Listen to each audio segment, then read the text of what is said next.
Tell you something. Look it, man. I've been an Atlanta fan for 45 years.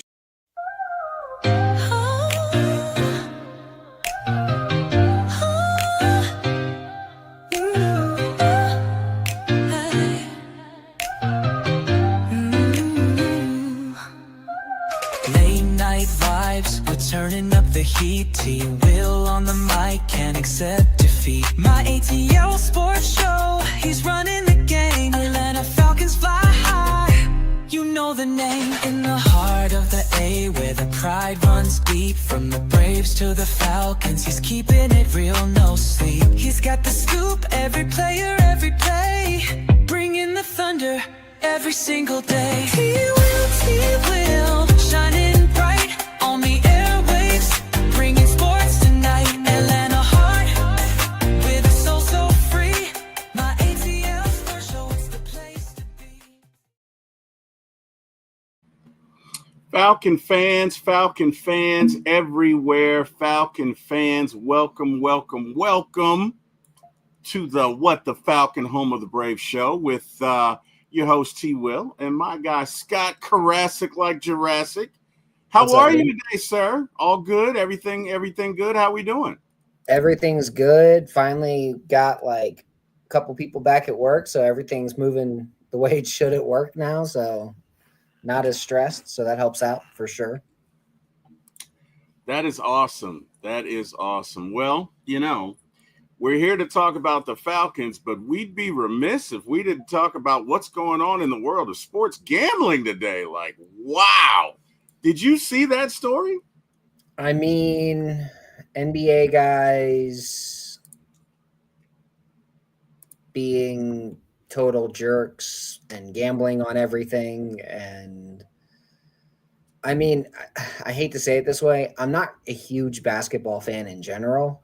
Mm-hmm. And it has nothing to do with like the college kids, the pro guys, the women. Like, I don't really just care for basketball. Like, it's whatever to me.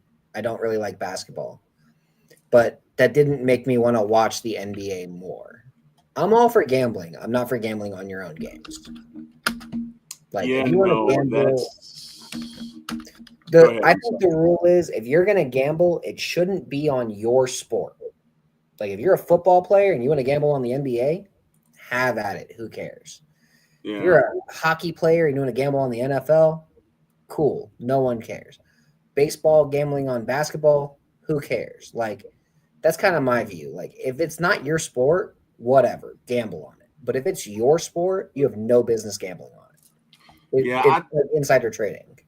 I think, and I agree with you, the insider trading part. But I think the issue is, and the reason they don't want players to gamble is because if you get out there and let's say you get indebted to somebody and you can't pay, well, then, hey, the next best thing, okay, well, how about you start throwing some games for us?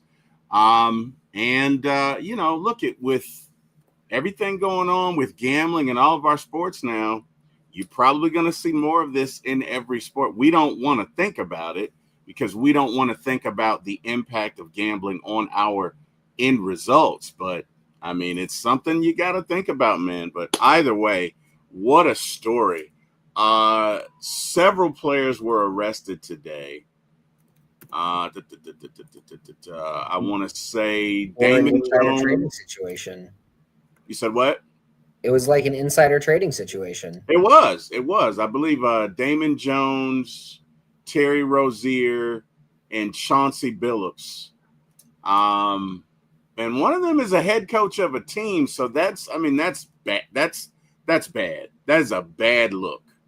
That's almost like when Pete Rose was the player coach for the Reds, and he got in trouble for that. But that is not a good look for the league. It's just not a good look at all. And, hey, man, hopefully we can get things back to normal for those of us who are NBA fans and the sport that we love. Hopefully we can get that back to normal. But let's talk about these beloved Atlanta Falcons. Oh, I didn't mean to do that. Sorry about that. Where are we? Okay. Let's do this. And then let's bring this up.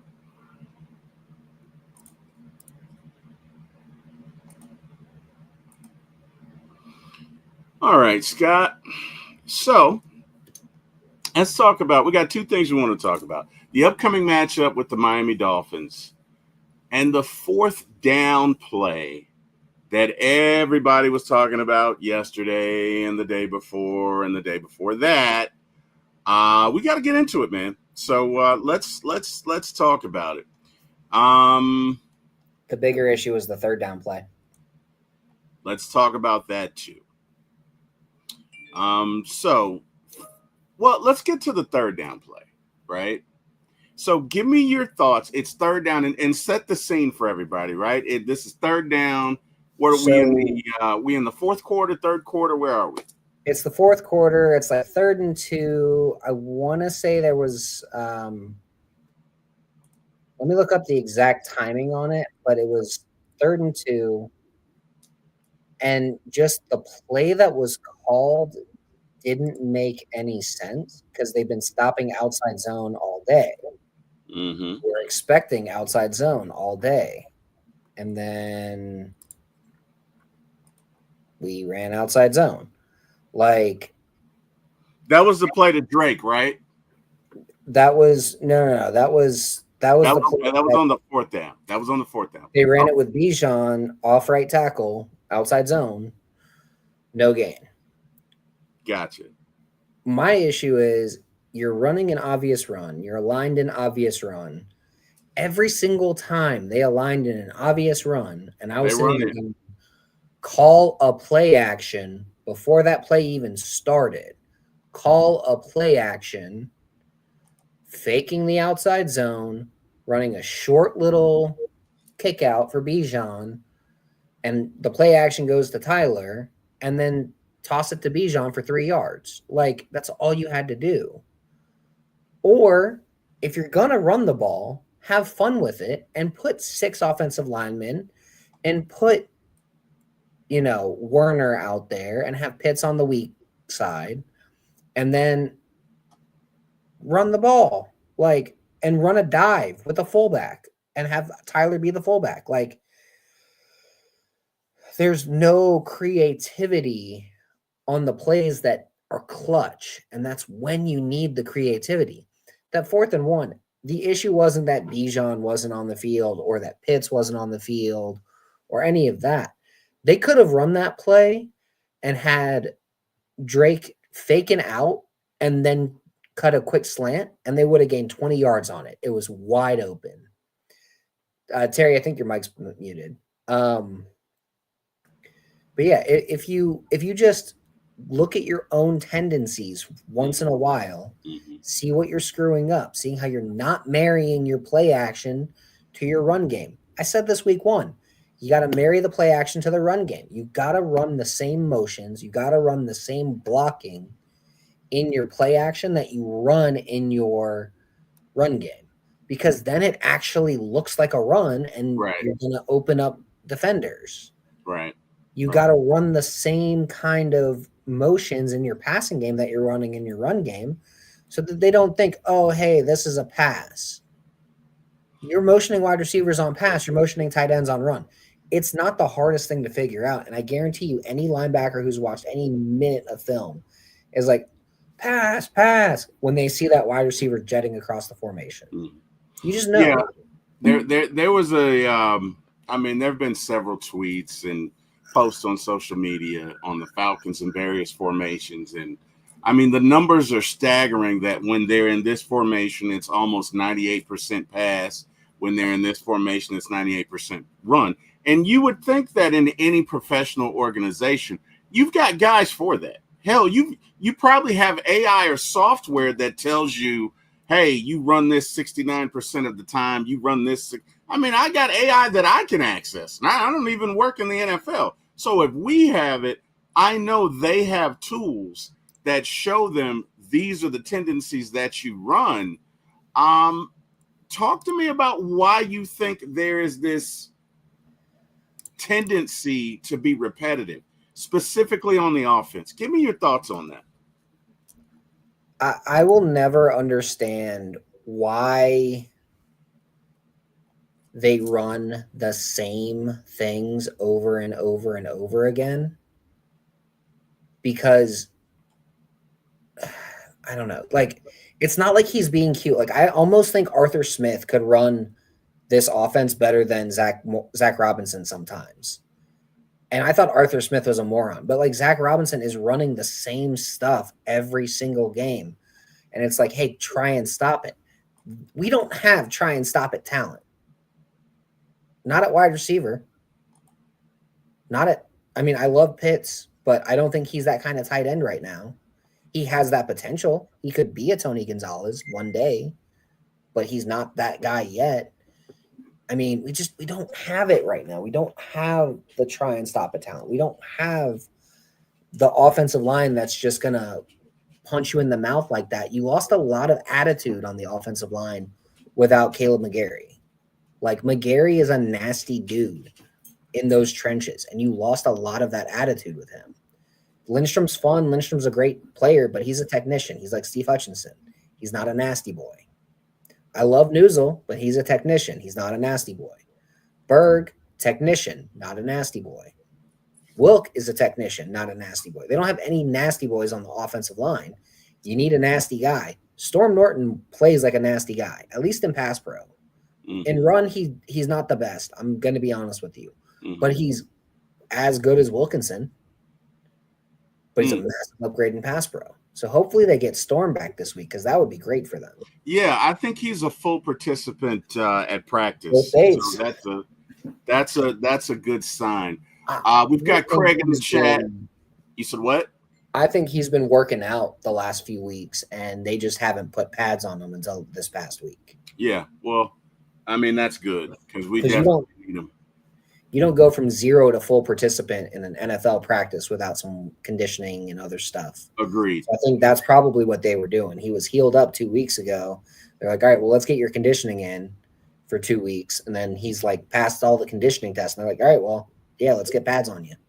Agreed. We've got Craig in the chat. Craig says, Raheem knows best, and Zach thinks, watch what I can do. Watch what I can do. That's a big low reference. If Zach was watch what I can do, look what I can do. Like Mad TV. Yeah. Look what I can do. Hey, Mom, look what I can do. No, that's not what he's doing. Because if he was doing that, we'd be running some creative, crazy stuff and actually running stuff like, I don't know, mesh, mills, stuff that attacks the middle of the field against a team that's missing its middle linebacker and has 2 safeties that are complete garbage. Yeah, there's no reason why we. I don't understand that. I don't understand that. Like, I get if Penix isn't looking at those concepts, right? Like, I get it if it's on Penix, but I rewatched the game multiple times. They didn't run the concepts for him to be right. At least run the concept and see what you can do. Run some drags at least. That drag over the middle, right behind the offensive line, right behind the defensive line. That was wide open all day. Yeah. You call one drag to Casey Washington or Darnell Mooney and let them just drag and go, it's wide the fuck open. Call the play. A Texas route would have been wide the fuck open. Call the goddamn play. I don't know, man. We got Silk Legacy in the chat. He says, what's up, T. Will and Scott? Yeet gets some. So Coach Raheem says, and I quote, we've got a lot of good players. We believe in all of them, but looking back, obviously, you want Bijan out there. Sounds like he knows what the fans are thinking. And, yeah, he's right. But look, if you're going to run the same plays, you can't look to Bijan to bail you out of everything. And my issue is that we're in week – what are we going to, week 8? We're going to week 8? This is week 8, right? I think this is week 8 coming up. And we're still having the same conversation about the same repetitive plays. And it's bad because it's not like when you see these posts on social media that people are saying, oh, they run this 60% of the time or they run this 70%. No, a lot of these formations, 90% of the time, it's run out of this formation, right? And to your point, I don't know that we can do that consistently and get away with it. Now, you want to say 70%, fine. but you need to throw some variations of some plays in there, and you need to vary your formations. I mean, look, if it's 3rd and 1, you don't always have to run out of the pistol, right? You've got to vary your looks, at least in my humble opinion. Let's talk about the 3rd and 8 play, right? So it's let me see. I think it's 3rd and 8, and Bijan Robinson averaged about 4.9 yards per carry. Falcons are ranked 28th in red zone offense. 3rd and 8 in which quarter? I want to say 4th. 4th quarter. Okay. I want to say 4th. But our issue is we can, from the 20 to the 20, we can run it up on anybody. I mean, really, I think we're 2nd or maybe even 7th in the league in offensive yards. So from 20 to 20, we're great. Our issue is when we get inside the 20, we're not scoring touchdowns. And it makes sense because when you get into the 20, the field is condensed and you're going to need some savvy plays. You're going to need some plays you know that you can go to that you're just going to score. Let's talk about several key 3rd downs, Scott, and what was called. Let's go back to that. So on that 3rd down play, it was what? Was that the one with the toss sweep and then followed with the out, or which one? Yeah, toss sweep and the out route was right before the touchdown drive for the 49ers, which again, that was not a touchdown. That should have been a penalty. You're not allowed to pull guys over the end zone line.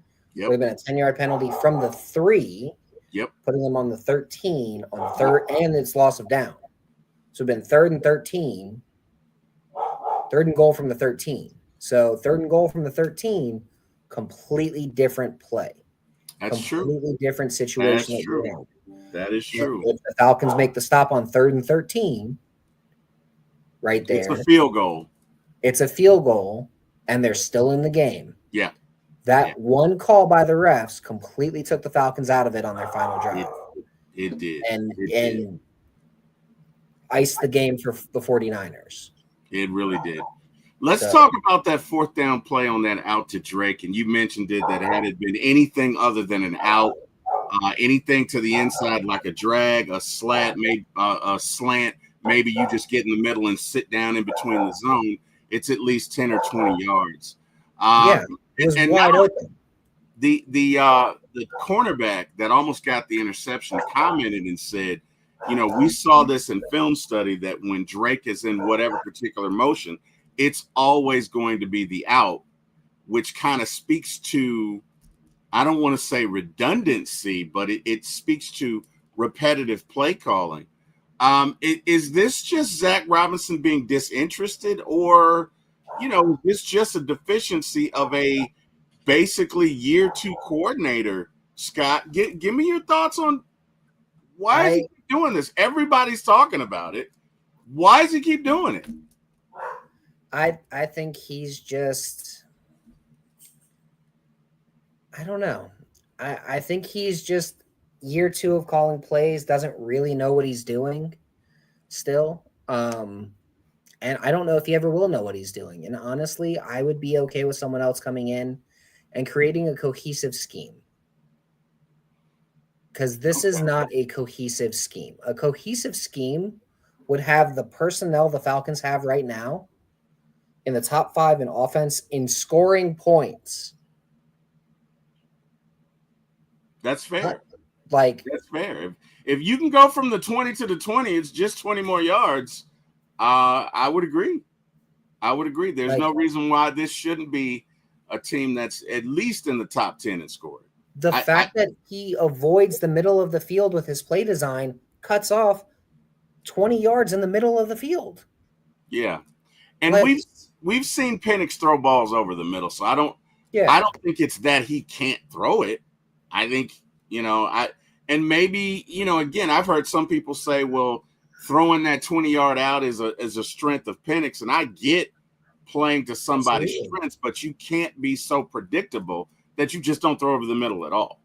And here's the thing: if you're a good offensive coordinator, you know that 20-yard out is a strength of his.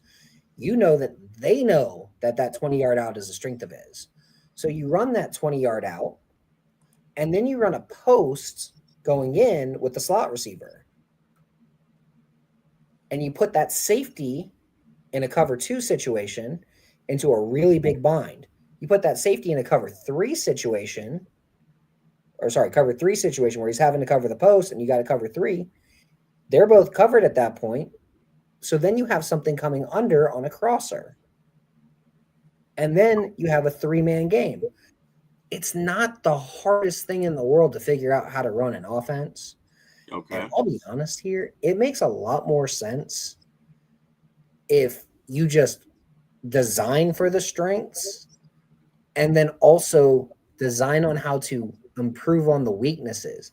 Sure, maybe throwing over the middle might be part of Penix's weaknesses, right? At this point in his career. So design on how to give him easy looks over the middle. Because if you can get him an easy look over the middle, like a crossing route or a dig coming underneath a post, and you got that deep out, well, okay, yeah, that dig's going to be wide open. Throw it to the dig. Design for your players' strengths. Design on ways to help your guys. It's just so frustrating dealing with watching this every week going, man, I would run a crosser here and I would have a play action boot with Pitts running on a deep crosser and I'd have an easy wide open Kyle Pitts 15 yards down the field where he can catch and run. Okay. Maybe get another 20 off the catch. Okay. After the catch. Like, I don't know. It just let me ask you a question. So, of course, this week you've got your naysayers who's saying that Penix has regressed. Is that what you see when you're watching him now? Because I didn't see that. Now, again, I don't think it's his ninth game. He's a rookie. He's a rookie, right? And it's his 9th game, but I wouldn't say that he's regressed. Sure, he's had some games that were better than others. I'm not denying that. But I'm not going to say that he's regressed because, to your point, you can't just call the same plays and expect them to work, right? So you could argue that with better schemes, you'd get better results, right? You just can't run the same plays over and over again. If you do the same thing expecting a different result, that's the definition of insanity. So I don't buy that he's regressed. Now, again, there's some games he's looked better in, right? I mean, we'd be remiss if we didn't say that. I would say he's had 3 good games. Yeah. I would say the Bucs game at the first game of the year, he did a great job. Yep. I would say the Washington game, he had a fantastic game. Yep. I would say the Bills, he had a good game. Yes. I would say he's had 2 average games. I would say versus the 49ers, he had a very average game. That's fair. I would say versus the Vikings, he had a very average game. That's fair. He was just running the ball all day and kind of took the ball out of his hand, which that happens. Yeah. I would say against Carolina, he had a bad game. So if you have a guy who has 2 average games, 3 good games, 1 bad game, that over a 6-game period is not a bad stretch. And then when you factor in last year, he had 3 good games. Like, he had 3 good games. No matter how you cut it, he had 3 good games. So you go from 3 good games plus 3 more good games plus 2 average games plus 1 bad. Mm-hmm. I'm having trouble seeing where the problem is Penix. Agreed. Let's talk about this locker room, Scott. So, again, we got rid of our receivers coach after the Panthers game. And we released Ray McLeod this week. Now, to be fair, Ray shouldn't have been out at 7 o'clock. Ray should have never had that party on a weekend when you got a game. That's just a bad look. That's not why he got cut. Okay. Why do you think he got cut? So if you go back and you watch Ray when he was in the Panthers game, when he was in the Washington game, there were so many tells as to when he was going to get cut because of how he was playing. Oh, he played terrible. I'll give you that. Playing terribly, but he also wasn't giving any effort any effort on one side of the ball that he needed to be giving effort to, and that's blocking. Okay. He was not going out there and blocking for the run plays the way he should have. And if you don't block, you don't play. That's how the NFL works, especially on the know? side. Do we know if he was injured in any way? Did he have some sort of injury that may have prohibited him from blocking? I mean, he's not the biggest guy anyway, right? So he's not the biggest guy. And week 1, he was blocking just fine. And versus Minnesota, he did okay. And then he started messing up on his option routes in Carolina. And they were like, okay, well, we'll figure this out. And then Washington, he did it again. And the only route he got called for was a 7-yard little bubble pop that was basically Penix evading pressure and saying, I don't feel like getting hit. And that was the only real catch he got in that one. And then he got mad about that, must have, and stopped blocking. Okay, well, if you stop blocking, you don't play. So, okay. And I mean, he probably had a little attitude at practice, and it's the NFL, man. You can't have attitude like that. But on field, you could see it going downhill real quick. Okay. It wasn't just off field; it was on field. He's been donkey hooters. He's been absolute donkey hooters this year. I will give you that. But I don't think it helped, right? That when you got a game on Monday, on Saturday morning at 7 a.m., you're still out, and there are pictures of it, and you have a party on social media. And none of the Falcons came, right? Which lets you know they knew better, right? Because if the party was sanctioned, if the party was okay, you'd have had at least one other Falcon there. None of the Falcons came. So that tells you they knew better, and it probably tells you that he knew better as well. And I think you add up like what you were saying, the on-field disaster. Because what got my attention, Scott, they sent him home, right? Mm-hmm. Why not just cut the guy? No, they sent him home. That's a little extra, right? That's an extra step. They sent him home on a Friday, Thursday, whatever, and then they cut him on a Tuesday, right? But they sent him home. That spells disciplinary action. Now, again, to your point, I don't know what the genesis of that was, but what I'm saying is with that and then the receivers coach being dismissed, what do you think the state of this locker room is right now for our Atlanta Falcons?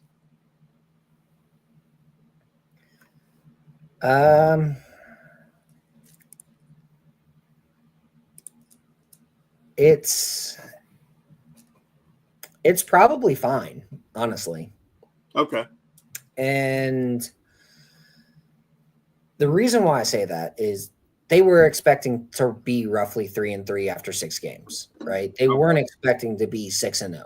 The fact that they could be 5-1 is a much bigger positive to them than just being like, oh, we're 3-3, we could be better. They're like, no, we're 3-3, and if we didn't screw up versus the Panthers, if we didn't screw up versus the Bucks, and if we didn't screw up versus this, we could easily be a 5-1 team.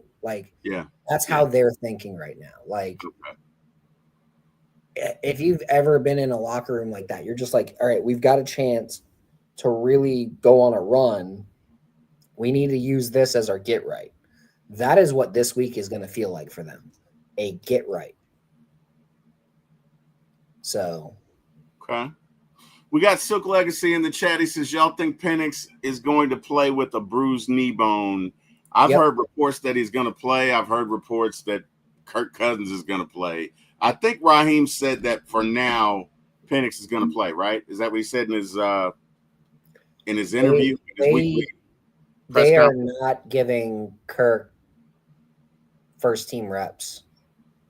They're giving Penix all the first team reps. Maybe they're giving Kirk a handful so they can list Penix as limited and take a little bit off of it. But he was moving fine at the end of the game after the injury. He was moving fine. It's a bone bruise. It's a pain management situation. It's not a functional issue. Okay. All right. Carrie Yeah. says, "Hi, T. Will and Scott. Let's have a bounce back with a home game or home win against the Dolphins. Is this a must-win game for y'all?" It's a must-win game for me. Yeah, it's a must-win game for me because the two teams we have after this are playing well. So the Patriots are playing well. The Colts are playing well. You need to get this game. You've got this one at home in front of your fans against a very weak Miami Dolphins team. We need to get this. In my opinion, yes, this is a must win. What say you, Scott? Give me your thoughts. Every game in the NFL is a must win.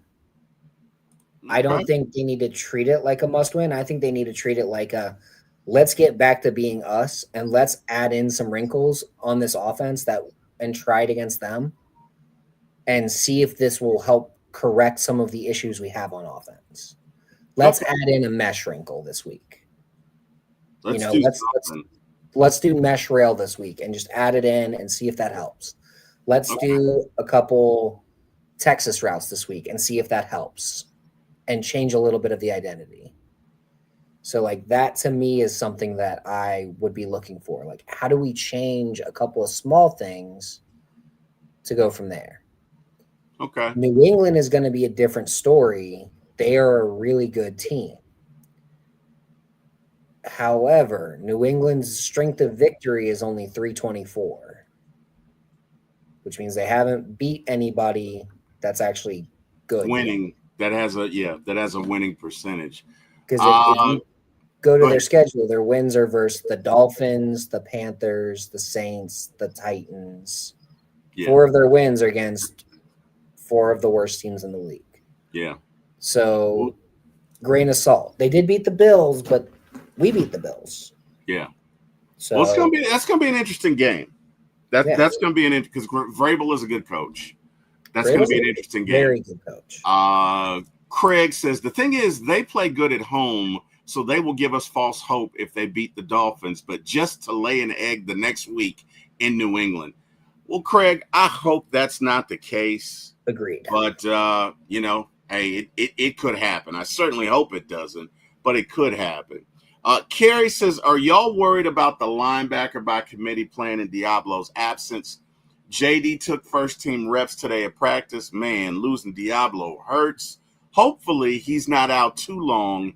I know they said likely IR. Scott, let's talk about it because I know how I feel about JD Bertrand, but I'd love to hear your thoughts. Give me your thoughts on the Falcon linebacker by committee plan to go ahead. Yeah, JD Bertrand's going to show you why they didn't re-sign Nate Landman. Because they are basically the same guy. Nate Landman was terrible in coverage. JD Bertrand's just as bad.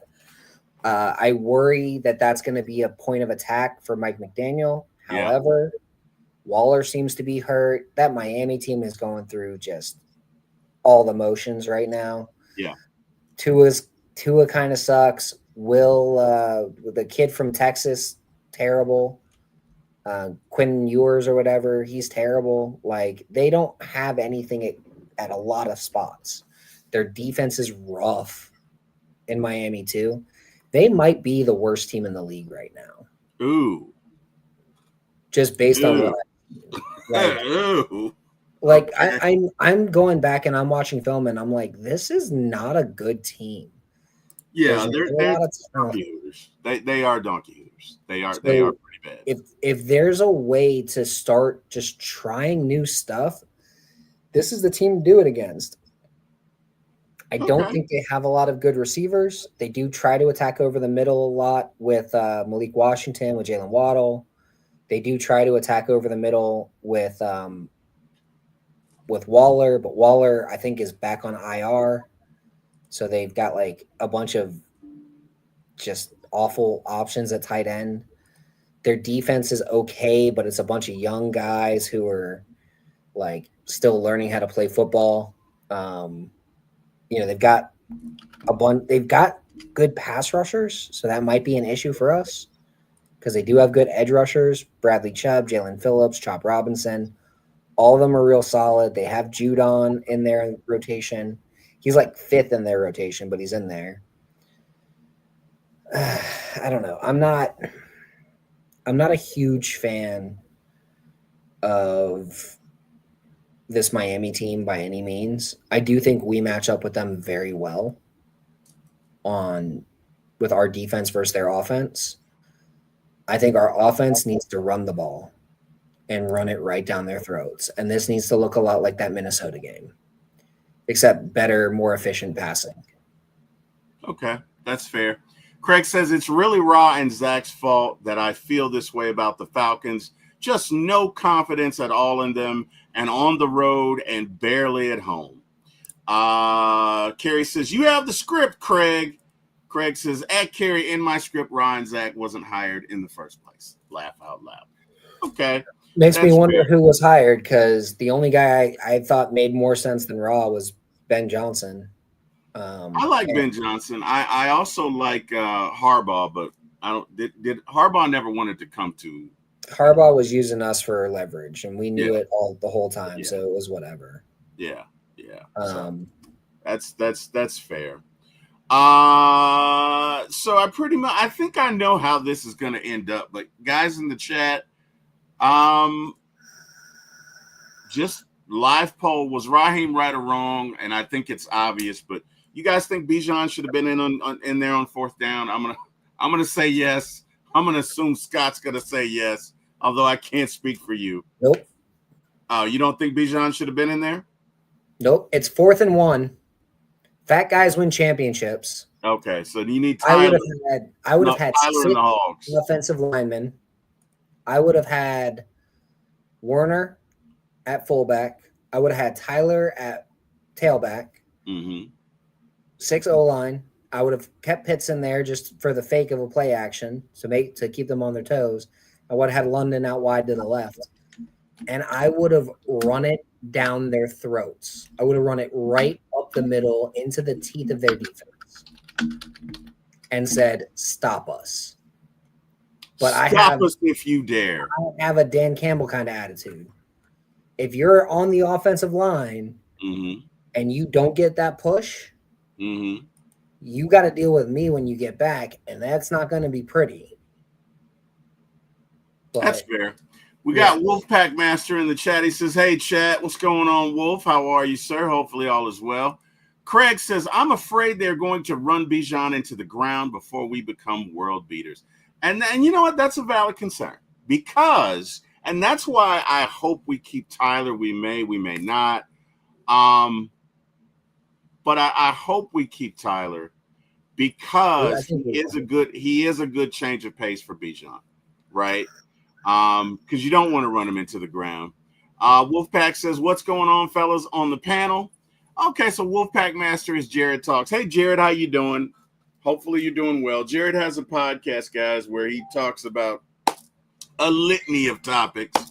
But, yeah, if you get a chance, check him out. I think Jared had me on his show once. It was a cool little interview we did for an hour. So, Jared, how you doing, man? Hopefully all is well. All right, let's go next topic. Falcons offensive game plan versus Miami. Based on the analysis that we have, let's look at these Dolphins. Let's look at what's coming up. They've played 7 games. They've got 14 sacks. So they probably get about 2 sacks per game. Yep. Yeah. They've got 1 interception, 5 forced fumbles, 4 fumble recoveries. Fumbles are kind of a wonky luck stat. Yeah, so it is. I'm not as worried about that. But they rush the passer very well. Yes, they do. So let Scott, looking at their defense, right? So in 37% of the time they're in a 2-4-5 package.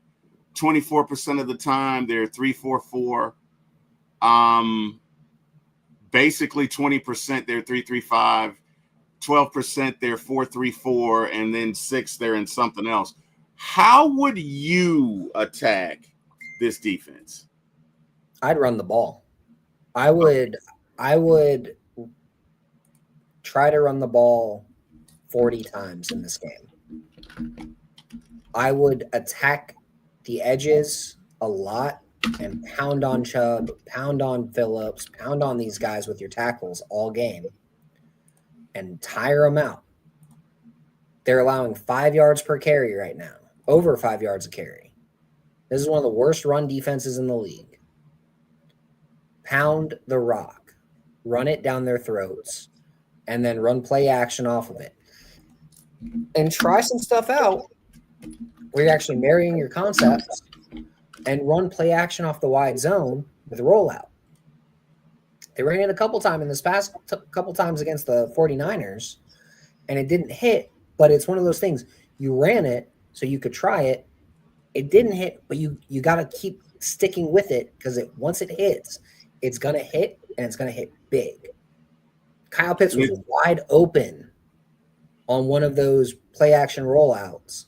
Okay. And Penix did not throw it to him. He aimed for London on the sideline. But if he focuses just a little bit more towards the middle of the field, Pitts is running wide open on a crosser, 20 yards downfield, and no one's touching him to get to the end zone. So that's the kind of thing. You hit one of those, just one of those on a deep pass in a game, even if it's against the Miami Dolphins, in a game, it's going to give you something else you want to try. Yeah. And it'll probably open up some other stuff as well. We got Smooth C in the chat. Smooth C says, sup, T-Will. What's going on, Smooth C? Hopefully you're doing well. So, yeah, it looks like run-heavy strategy teams have found a lot of success against Miami because they look to be in a lot of nickel and dime packages.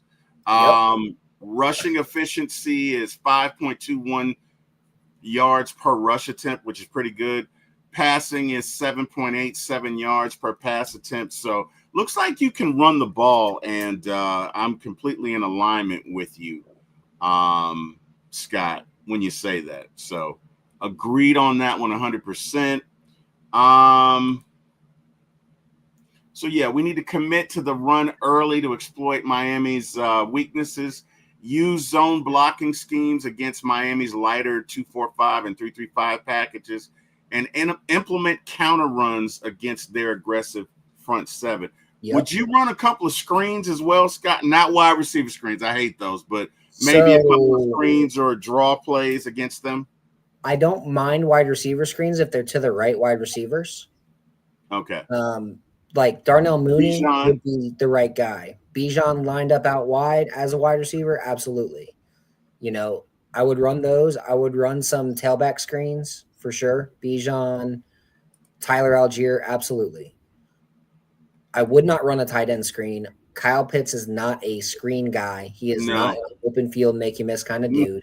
No. That is not his game. Don't try to make it his game. Yeah. Again. Agreed. I'm a big believer. Use guys where they win. Where does Kyle Pitts win?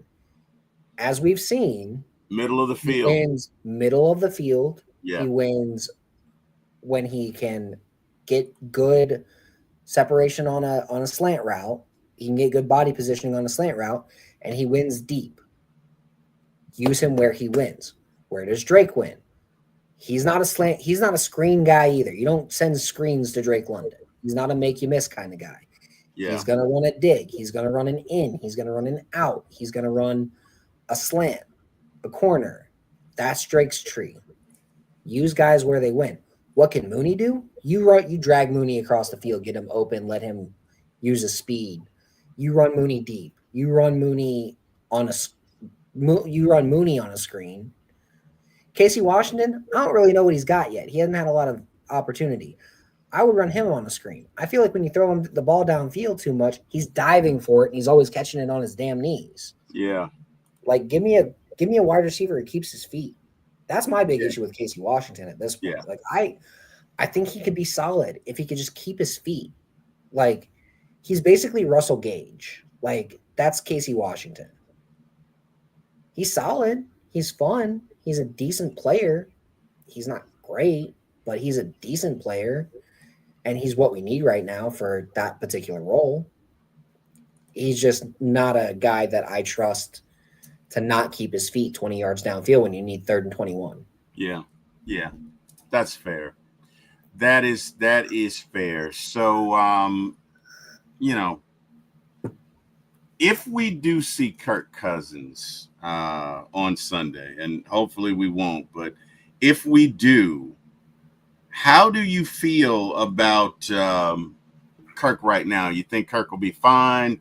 Should be over his injuries? Should be healthy? Should be good to go? Like, give me your thoughts if Kirk Cousins has to start Sunday.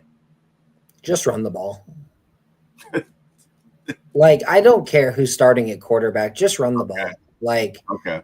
this is a defense you can run on. So run the ball, base everything around the run. It doesn't change your game plan, whether it's Kirk or whether it's Penix or whatever. And yeah, Smooth, I get it. I'm with you. Get rid of the screens to Pitts. They don't work. They go for negative yards every single time. They're never going to break a big play. That's not his game.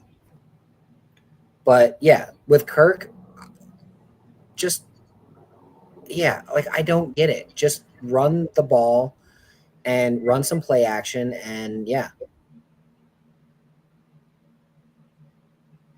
That's fair. That is fair. That is fair. Well, we got him at home, so that's a good thing. I really feel like this should be a Falcons victory, and I don't want to be arrogant because we've seen what that produces. I don't want to be arrogant, but we'll see. Smooth C says, "Can somebody solve the mystery? Why is Ray Ray off the team?" Well, Smooth C, Scott and I discussed that a little earlier.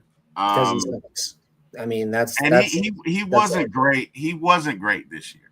Okay, I don't think he was great this year, but I think that he probably expedited his exit with his off the field exploits, specifically the party and everything like that. But he probably was going to get released anyway because he just was not playing up to code. As Scott said, he wasn't blocking when he should have been.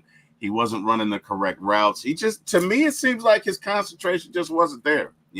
I know he wants to be a rapper. Scott, have you heard any of his raps? He did release some of his work. Have you heard any of it? I do this thing where if an athlete raps, I make it my point to never listen to it. And that is a good rule to follow because the sample that I listened to, Scott, was not good. It was not good. Ever since Shaq's rap album, I've been disappointed. You didn't like Shaq, fool? You didn't like Shaq? Who did he rap with? And Fushnikins, didn't he do some? See, this is how you know Shaq is a human being, is because his rap game is trash. Like, oh wow! Like everything else he does, he seems to be the best at, right? But when he's rapping, just terrible. Yeah, it was. He was Shaq Fu, and we're not going to relive that. But what about Deion's album? Must Be the Money. You remember that? Deion Sanders? Yes. Yeah, I'm not listening to Deion Sanders try and rap. He had one. It was called Must Be the Money because, he was a good friend of MC Hammer. Not that has anything to do with it, but yeah, I think he had an album, and one of the songs was Must Be the Money. But anyway, let's see. Craig says, is Ray Ray the great value version of Ridley without the production, but with the off the field things going on? No. Oh, Calvin Ridley. No. Calvin Ridley was he's a good route runner. I'd take him now if he wasn't injured, but no, Ray Ray was never the route runner that Calvin Ridley was. Yeah, Ray wasn't even close, which is probably what Craig means by great value, but nah. By great value, I was assuming he meant the Walmart brand. Yeah, Ray Ray was like the Dollar General version of Darnell Mooney. He wasn't even a Calvin Ridley. I like that. I like that comparison. I do. I like that. So that's interesting. He lost his job to Casey Washington. And he sucked, But let's talk about, we still are not going to see Chris Blair. Scott, what up with that? What up with that? Up with that? Well, here's the thing. The Falcons have an open roster spot. I'm assuming it's probably going to Storm Norton. I'm also assuming Michael Jarrell's probably getting cut when Storm Norton gets activated. Yeah, boy. Oof. I'm also thinking Jordan Fuller probably gets called up off the injury list this week too.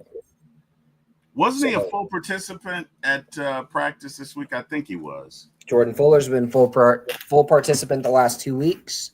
Yeah. Storm Norton seems to be a full participant. Now, Norton you call up just as a swing tackle because, again, Jake's got a bum ankle. Yeah. Wilkinson may not be the best. Maybe you run some 6-0 line play on pass plays just to be safe. But yeah, I don't see them keeping that. Now, Chris Blair could get called up, and they could have inactive a guy like David Sills. They could have inactive a guy like Tegan Quatoriano instead of him if they're really trying to work on their pass game. They could have – well, they won't have Felipe Franks active because he's like the third best special teams player on this team. It's like Kadarrell Hodge, DeMarco Helms, and then Felipe Franks. What about Mike Ford? Mike Ford's a good special teamer. When he's Mike Ford's an okay special teams player. What? He's okay. Ah. He's not great. He's okay. Okay. That's I don't know. He's like he's positive in some games, and he's big negative in some games, and he's big positive in other games. So he's inconsistent is what he's okay. And he is consistently inconsistent. When you get his good, he's worth the money they pay him. Okay. They're also not paying him that much money. They're paying him $2 million a year. Okay, that's fair. So it's like I'm not hating it for what we're paying him. It's not even 1/100th of the cap at this point. Okay. Craig says, do y'all think we make any trades? If so, who do y'all think we will get? That's a good question, Scott. Now, I personally would love another linebacker. Just me. And I wouldn't mind a receiver. So to me, to T-Will, our biggest needs are receiver and linebacker. Maybe in that order. How do you feel about it? Do you think the Falcons are looking to trade him? And I've heard the Falcons are looking at cornerbacks as well. But give me your thoughts on a potential trade for the Falcons. And if so, who do you think it'd be? So if I'm looking at trade guys, they're not looking at corners. They like who they have. They like Terrell. They like Hughes. They like Bowman. They like Alford. They love Brooks. Brooks is especially on special teams. Brooks is probably your fifth best special teamer before Mike Ford. Oh, wow. Yeah. Like Brooks is really good on special teams. Great gunner. Bertrand's good on special teams. But if I'm making that choice, I want to see them go and call up the Jets and see if they'll trade away Quincy Williams. And maybe see if I could package in Will McDonald and see if maybe they'll take Arnold Ebiketie and something else. I like Ebiketie, but Will McDonald is a massive upgrade. And, Ebiketie could get his release at the end of the year and come back if he wanted to, or he could go to Philly. Who's the first player you reference, and what position does he play? Quincy Williams is a middle linebacker. Okay. Well, we need one of those. Okay. Or a weak side linebacker, I guess, in the system, but okay. He's an off-ball linebacker. Okay. That's one option. I wouldn't mind them talking with the Bengals over a guy who just asked for a trade this week in Logan Wilson. Okay. Logan Wilson just got benched for Barrett Carter. Not because what position does Logan Wilson play? Middle linebacker. Okay. 6'2", 241, known as a coverage linebacker. Okay. Logan Wilson wasn't why that defense sucks. That defense sucks because they suck. They're completely uncoordinated. They don't know what they're doing. We could bring in Logan Wilson and have a really solid football player, and have a guy who, he may get benched when Diablo comes back, and he'd be okay with that. His role in the scheme is not a hard role to pick up. Our system and their system are similar, but they're not the same, which is why ours works and theirs doesn't. Okay. And he would do great here. Okay. Now, wide receiver, who do I want to trade for? I don't know if you've seen these videos on TikTok, but we're the Cleveland Browns. Jerry Jeudy. I want Jerry Jeudy. I like Jerry Jeudy. Okay. What about Jacoby Myers?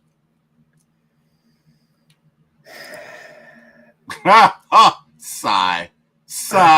Deep breath. Okay. I wouldn't hate it if they traded for Jacoby Myers, right? Okay. I wouldn't despise it. Okay. I just think we have so many guys who play in the slot already. Okay. That it's redundant. It's very redundant. I want a guy who plays outside so that you can put Drake in the slot. Okay. So you can put Mooney in the slot. Okay. So you can put Bijan in the slot. So you can put Pitts in the slot. You got 4 guys right there that can already play slot. You don't need another one. You need a guy who's an outside only. You need a burner. And Jeudy is a great fit for that. I mean, Jeudy plays a lot like his old buddy Amari Cooper. Okay. Like, he's an outside guy. Give me a guy who's good on the outside, and I'll give you a guy who fits what I want to see here in Atlanta. And it's not like Judy's a bad wide receiver. He's just, if you look at where he's been, you're like, well, yeah, that's why your reception totals suck. Okay. So in a perfect world, right? In a perfect, when is the trade deadline? November the 4th, which I think I'm going to take off work, by the way, because I love trade deadlines. But in a perfect trade deadline, Scott, right? Give me 3 players that you think could take the Falcons to the next level. And it could have been guys you've already mentioned, but in a perfect storm, let's say we have a great trade deadline. What would you like to see? So I want Jerry Jeudy for like a 6th. Okay. I want Logan Wilson for like a 2027 6th. Okay. And I want, because that's your middle linebacker, that's your wide receiver. And then I want us to surprise and get Will McDonald from the Jets. I know he's an edge. I know he was a 2023 first-round pick. All that. But straight up swap for AK. Okay. And now, why do you think that? I know the Jets are awful, but why would they be motivated? Are they more likely to sign Ebiketie, or is it just they would trade for if it's a straight up trade? Why would they do that? If you're the Jets, why do you do that? Because Will McDonald doesn't really fit what they like to do in that style of defense. Okay. He's a 240-pound edge guy. Okay. And they run a pure 4-3 that needs 270-pound guys. Okay. Like, the ideal edge for that system is that same system they run in Detroit is that Aiden Hutchinson, 6'6", 275-pound guy, that JJ Watt type guy, that Cam Jordan type guy, not the 240-pound guys that we would prefer here. Okay. And the reason why I would trade for Will McDonald is it would let you take Jalen Walker and say, you know what, Jalen, while Diablo's out, yeah, we're going to have Logan Wilson play Mike, but we want you to go out there and play some linebacker as well. Work in some linebacker as well. Yeah. We want I like that. I like that. Yeah. I like that.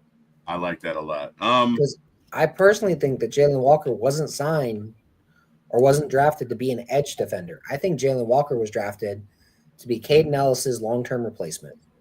Okay. That's fair. We got Carlo in the chat. Carlo says, "What's up, fellas? What up, Carlo? How you doing, man? I know Carlo's out there on the road doing his thing. So Carlo, hey man, be safe out there, buddy. Be safe. Enjoy yourself." Smoothie says Nick Nash is still not ready. What are your thoughts on Nick Nash? You think he actually plays this year, Scott, or is he doomed to toil on the practice squad all season? They like who they have at wide receiver. I personally don't think Nick Nash was that great in the preseason. Okay. Like, I thought he was solid, but I didn't think he was great. If it was up to me, I would just kind of redshirt him this year and then give him a chance to earn a job next year. Okay. All right. That's fair. Craig says, how about Quinnen Williams? Would they make Quinnen Williams available? If they did, I would take him in a heartbeat. He's a game wrecker. Yeah. And if you can get a game wrecker like Quinnen Williams and put him next to a game wrecker like Zach Harrison and put him next to a game wrecker like James Pierce and put him next to a game wrecker like Caden Ellis, you see where I'm going with this? Like, you win a front seven for game wreckers. Yeah. Diablo can be a game wrecker. Ellis can be a game wrecker. Yeah. Pierce can be a game wrecker. Williams, Harrison. And then if your rotational guys are Onyemata and Dorless and Rook and Leonard Floyd as a like option guy. Mm-hmm. And then let's say you also somehow get Will McDonald. Like, you can have a group of game wreckers. I mean, at that point, you're basically just taking the best of the Jets defense and bringing it to Atlanta outside of Jamie and Sherwood. Yeah. And look at it. Ulbrich has experience with these guys, right? So there should be some connectivity there. Yep. Craig says we definitely need to help the run defense. Yeah, we do.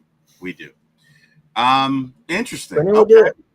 Yeah. I mean, hopefully we can do that. So Scott, we're 3-3, right? We run the ball well. Okay. Well. We defend well.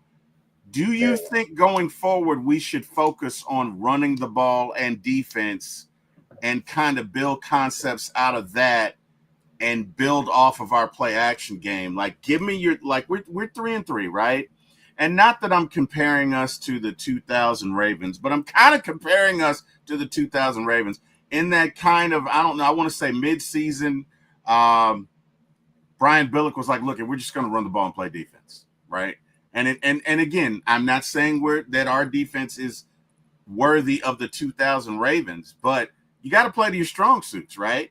So maybe, and not that Penix has regressed. We're not saying that. He can definitely throw the ball long, but he's a rookie, right? And I'd like to see some six offensive lineman sets that maybe we run out of on third down or fourth down or whatever. I mean, if we're going to go, let's go. Let's bring butts up on the line. Like you say, fat guys win championships. Let's put Storm Norton in there with the big-ass Elijah Wilkinson. Working on my cussing. Sorry about that. And let's run the ball. Give me your thoughts on that, Scott. How do you feel about that? Yeah. Okay. Like, pound the fucking rock. Like, works for me. Like, run it right down their throats. I am not afraid to say this.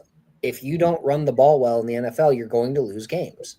We run the ball well. We should be winning games, but we're not. And it's not on Penix that the offense dies. It's on the collective. Like, I know that Ra gets all in his coach speak and says, well, it's not all on Mike, and it's not all on me, and it's not all on the coaching, and it's not all on the receiver. It's on everybody. And he's right. It is on everybody. The receivers need to beat man coverage better. Mike needs to get better at reading disguised defenses. Both those things are true. Mike needs to get better with his ball placement. Zach needs to start calling better concepts. Zach needs to start marrying these concepts together. All that's true. We need to run more inside zone. That's on Dwayne Ledford. That's everybody. And I'm a big proponent of Dwayne Ledford. I think he's absolutely one of the best, probably top 5 offensive line coaches in football. Not just the NFL, in football. Because there's some college offensive line coaches that are up there too. So to me, it makes no sense why we keep doing the same things over and over again. Make some tweaks. I'm not saying wholesale changes. Your offense is in the top 5 of the league right now. You don't need to make wholesale changes, right? You're moving the ball, no problem. That's not the issue. So if you don't need to make wholesale changes to make your offense work, because like if you look at the yardage stat, where are the Falcons right now? They're 7th in yards per game, 8th, 7th in yards per game. They're moving the ball. That's not a problem. We just don't score when we get in the red zone. Second. Yeah. So I mean that's not the issue. They're 8th in scoring defense, which is where they should be. Because I kept saying, if you can hold teams to 20 to 21 points a game, this team will win 12 games this year. Because I'm expecting them to score 25 to 27 points a game. Yeah. That's about right. The problem. They're scoring 18 points a game. Mm-hmm. That's the issue. Mm-hmm. Score more points, win more games. The defense is there. Whatever we do, we need to figure out how to score more points, period. That is fair, my friend. That is definitely fair. So, well, all right. Hey, to everyone who joined, we appreciate you guys. Cannot thank you guys enough. Again, everybody in the chat, we appreciate you. Love talking Falcons content with you guys. And hopefully this weekend we will have a victory at 1:00 against the Dolphins in our beloved Mercedes-Benz Stadium. Hopefully this should be a victory. And I'm gonna be careful because last night I was like, oh, the Hawks should beat the Raptors, and that so did not go the way I thought it was gonna go, Scott. So I'm gonna be humble. First game of the year. Yeah, I'm gonna be humble and say if the Falcons can, again, let's get 4 sacks, let's get 2 turnovers, let's score about 27 points, we should win that game.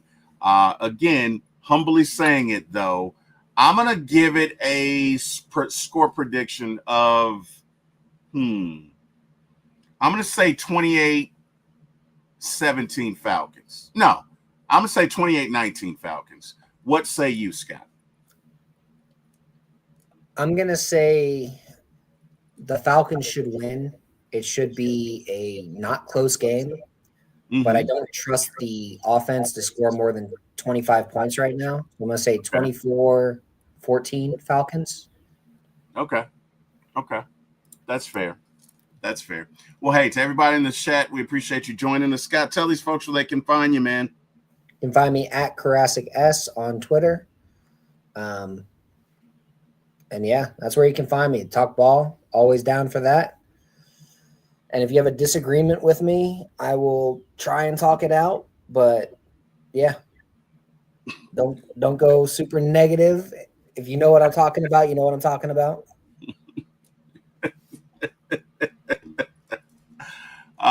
Craig says, but knowing Ra in his infinite wisdom, we won't do anything at all. Craig says, got to do reverse psychology 21-0 Dolphins. Okay. Fair enough, Craig.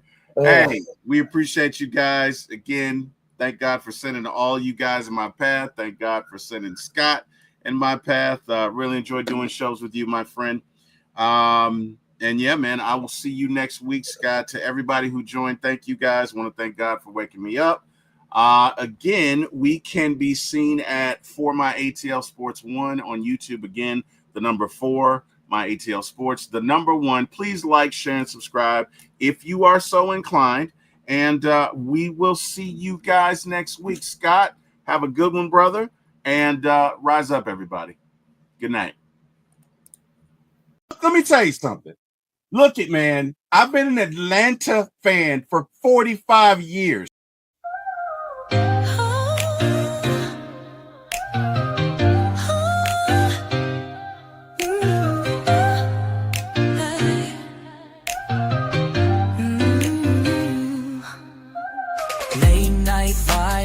Turning up the heat, T-Will on the mic, can't accept defeat. My ATL Sports Show, he's running the game. Atlanta Falcons fly high, you know the name. In the heart of the A, where the pride runs deep. From the Braves to the Falcons, he's keeping it real, no sleep. He's got the scoop, every player, every play. Bringing the thunder every single day. T-Will, T-Will.